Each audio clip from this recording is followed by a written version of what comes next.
अक्षय तृतीया से पहले घर से निकाले ये 5 अशुभ चीजें। माँ लक्ष्मी होंगी प्रसन्न, धन समृद्धि प्राप्त होने की है मान्यता।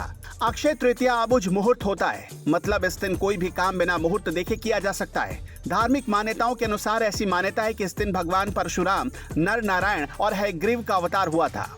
वहीं ज्योतिष के अनुसार इस दिन का विशेष महत्व होता है, क्योंकि इस दिन सूर्य और चंद्र ग्रह दोनों उच्च राशि में होते हैं। लेकिन क्या आपको पता है कि अक्षय तृतीया से पहले कुछ चीजों को घर से बाहर निकाल देना चाहिए, क्योंकि ये चीजें घर में नकारात्मक ऊर्जा के प्रभाव को बढ़ाती हैं। साथ ही घर में दरिद्रता भी इन चीजों की वजह से बनी रहती है। आइए जानते हैं ये चीजें कौन सी हैं। गंदे कपड़े। अक्षय तृतीया से पहले न पहनने वाले और गंदे कपड़ों को घर से बाहर कर देना चाहिए, क्योंकि माँ लक्ष्मी को साफ सफाई बेहद पसंद है। साथ ही घर की साफ सफाई से माँ लक्ष्मी आकर्षित होती है, इसलिए घर में गंदे कपड़े और जूठे बर्तन नहीं रखें। ऐसा करने से माँ लक्ष्मी रुष्ट हो सकती हैं। फटे पुराने जूते चप्पल। घर में फटे पुराने जूते चप्पल भी दरिद्रता की निशानी मानी जाती है, इसलिए अक्षय तृतीया से पहले घर से सभी न पहनने वाले पुराने जूते चप्पलों को बाहर कर दें। घर में कटे फटे जूते चप्पल होने से माता लक्ष्मी द्वार पर आकर लौट जाती हैं और उनकी कृपा से आप वंचित रह सकते हैं। सूखे पौधे कर दे घर से बाहर। कुछ लोग सूखे पौधों को घर में ही रख देते हैं, जो कि गलत है। ये पौधे वास्तु दोष का कारण बनते हैं, इसलिए अगर आप अपने घर में पौधे लगाए हुए हैं और वो पौधे सूख रहे हों या सूख गए हों, तो उसे जमीन के अंदर गाड़ दें और उसे नदी या बहते पानी में प्रवाहित कर दें। ऐसा करने से माँ लक्ष्मी और वास्तु देवता की कृपा प्राप्त होती है। टूटी झाड़ू। अगर आपके घर में टूटी झाड़ू है तो अक्षय तृतीया से पहले उसको घर से बाहर निकाल दे, क्योंकि हिंदू धर्म में झाड़ू को माँ लक्ष्मी का प्रतीक माना जाता है। इसलिए झाड़ू के होने से घर की बरकत खत्म हो जाती है, साथ ही माँ लक्ष्मी की पूजा का फल भी नहीं मिलता। टूटे फूटे बर्तन।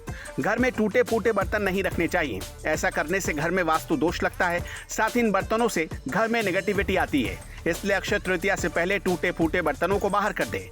अक्षय तृतीया का महत्व। अक्षय तृतीया अखा तीज को अनंत अक्षय अक्षुण फलदायक कहा जाता है। जो कभी क्षय नहीं होती उसे अक्षय कहते हैं। बताया जाता है कि वर्ष में 3.5 अक्षय मुहूर्त है, जिसमें प्रथम और विशेष स्थान अक्षय तृतीया का है। इस दिन भगवान श्री कृष्ण ने युधिष्ठिर के पूछने पर यह बताया था कि आज के दिन जो भी रचनात्मक या सांसारिक कार्य करोगे उसका पुण्य मिलेगा। इस दिन स्वयं सिद्ध मुहूर्त माना गया है। अक्षय तृतीया पर शुभ योग। अक्षय तृतीया पर इन सभी योग के साथ सौभाग्य योग भी बन रहा है। सौभाग्य योग अर्थात सदा मंगल करने वाला योग। जैसा कि नाम से स्पष्ट है, ये योग भाग्य में वृद्धि करता है और खुशी और समृद्धि प्रदान करता है। अक्षय तृतीया पर सौभाग्य योग सुबह 9:36 से पूरी रात तक रहने वाला है।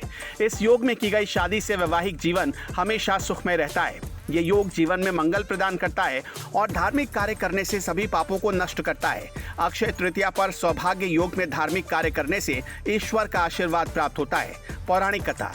इस दिन भगवान नर नारायण सहित परशुराम और हयग्रीव का अवतार हुआ था। इसके अलावा ब्रह्मा जी के पुत्र अक्षय कुमार का जन्म भी इसी दिन हुआ। कुबेर को खजाना मिला था। माँ गंगा का अवतरण भी इस दिन ही हुआ था। सुदामा भगवान कृष्ण से मिलने पहुंचे थे।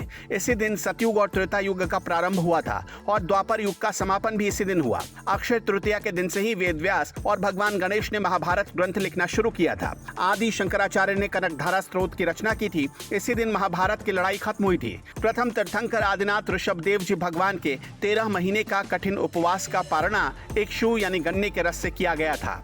धर्म कथाएं के YouTube चैनल को सब्सक्राइब करें और इस वीडियो को Facebook पर देख रहे हैं तो हमें फॉलो जरूर करें। धन्यवाद।